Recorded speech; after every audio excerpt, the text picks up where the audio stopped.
Well, welcome to this session. I'm James Russell. I head up the outsourcing and technology team at Norton Fulbright here in London. And I'm joined in this session by Rohan Isaacs, who's a member of the team. And we're going to cover two topics today.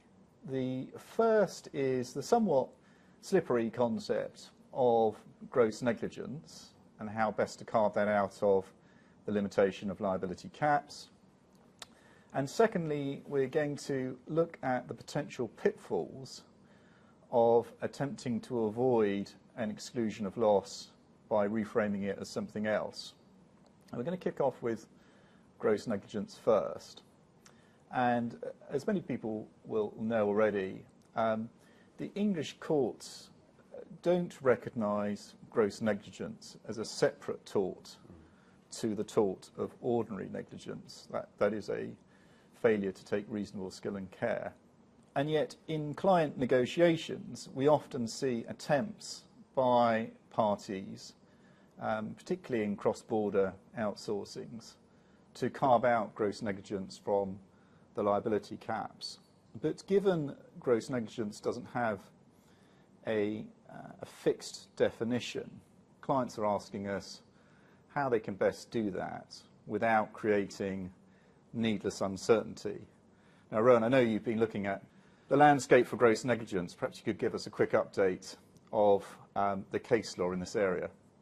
Yeah, there was a case a couple of years ago, Government of Nigeria versus JP Morgan, and the court had a few things to say in that case about gross negligence. So the first thing the court said is, as you've mentioned, there's no specific definition of gross negligence in English law. Secondly, the court also said, it's not about dishonesty or bad faith. What it is about is what the court referred to as a jaw-dropping degree of negligence. The question then, I guess, is, how one deals with this rather woolly concept of jaw-dropping negligence in a contract. And, so it usually arises, as you say, in the context of a customer saying to a service provider, well, we'd like you to agree to either a limited liability or a super cap of liability for gross negligence. So if your first attempt to say, well, no, we're not going to agree to that doesn't work, what you might do as the service provider is try to find out what in particular is exercising the customer. And the idea there being to try and sort of narrow the scope of what might be covered by gross negligence. Now that may not work, and you may be forced into having to agree to something more general. So if you're in that situation as a service provider, what you should probably try to do is to actually define gross negligence for purposes of the contract. And the key here is to not set the bar too low. So for example, you'd want to avoid language that says something like gross negligence will be a higher degree of negligence than ordinary negligence, because all you've done there is agreed that any increment on ordinary negligence is now caught in the definition of gross negligence and would therefore be subject to the unlimited liability or the super cap of liability. Thank you for that, Rohan. Well, look, let's move on to our second topic, which is another potentially contentious provision within liability clauses in outsourcing arrangements and technology procurement contracts, and that is the exclusion of different types, what we might call heads of loss. Now, within the dynamic of the provision of services by a supplier and the receipt of those services by a customer, we often see the supplier relying on exclusions of liability in relation to heads of loss far more than we see that from customers. And you would typically get in a negotiations the supplier having a wish list of excluded heads of loss in order to limit its liability. And that's for the simple fact that there's far more that can go wrong when you're providing the services than if you're receiving them. And there have been two cases recently which have shown that careful drafting is required in relation to drafting up heads of loss. And that's because the courts have been somewhat unsympathetic to attempts by parties to artificially reframe a loss as something else Yes. in order to avoid an exclusion or to fall within it. I wonder, Ro, if you could perhaps give us a brief summary of these two recent cases. Sure. They're both cases in which the court really expressed its displeasure with the party that was trying to shoehorn its claim, in the case of the plaintiff, into something that fell outside of the exclusion, or in the case of the defendant, into its defense into something that fell within the exclusion. So the first case was EE versus Virgin Mobile. What happened there is that EE sued Virgin Mobile for loss of revenue, which happened not to be excluded by the contract. Virgin Mobile, however, said, well, actually, this is a claim for loss of profits, which happened to be excluded by the contract.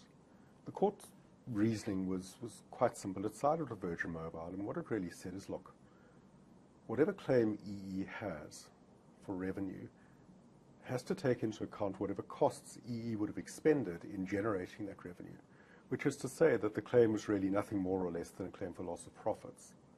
So the court found in favor of Virgin Mobile and found that the claim was in fact excluded by the claim for loss of the exclusion for loss of profits.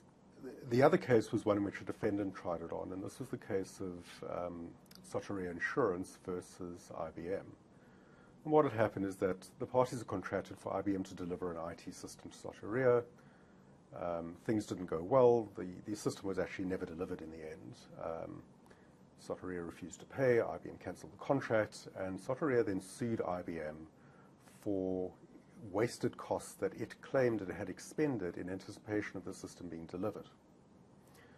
So what IBM tried to do is to say, well, actually, the type of claim that EE is putting forward falls within either loss of revenue, loss of profits, or loss of savings, which happen to be excluded categories under the contract.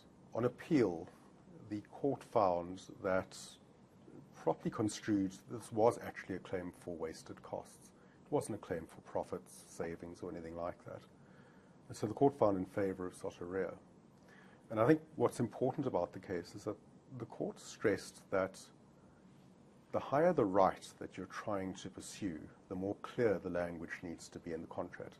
So what IBM was doing here is it was seeking to enforce a very high right, that is the entire expungement of a claim that Soteria had, which incidentally it had already proved in the amount of around about £120 million. So it turned out that the contract didn't say what IBM wanted it to say. There was no exclusion in the contract for wasted costs, and Soteria was then successful. But James, I think you've got some views on how this affects wider issues in relation to drafting. Do you want to just take us through that? Well, thank you, Rowan. Yes, I mean, I suppose I've got two takeaway points from those cases. The first is that if you're bringing a claim, you've got to make sure that you characterise the claim accurately. And it's not enough to simply attempt to reframe or position a loss in an artificial way to either avoid an exclusion or fall within it. And secondly, when you're drafting heads of loss, ensure that the types of loss that you're seeking to exclude from the contract are adequately covered, preferably through explicit drafting in the contract. And actually what these two cases gives rise to are other considerations in relation to claims in outsourcings and technology procurement arrangements. So, for example, you can imagine if there's a data loss, there are potentially different ways to frame that.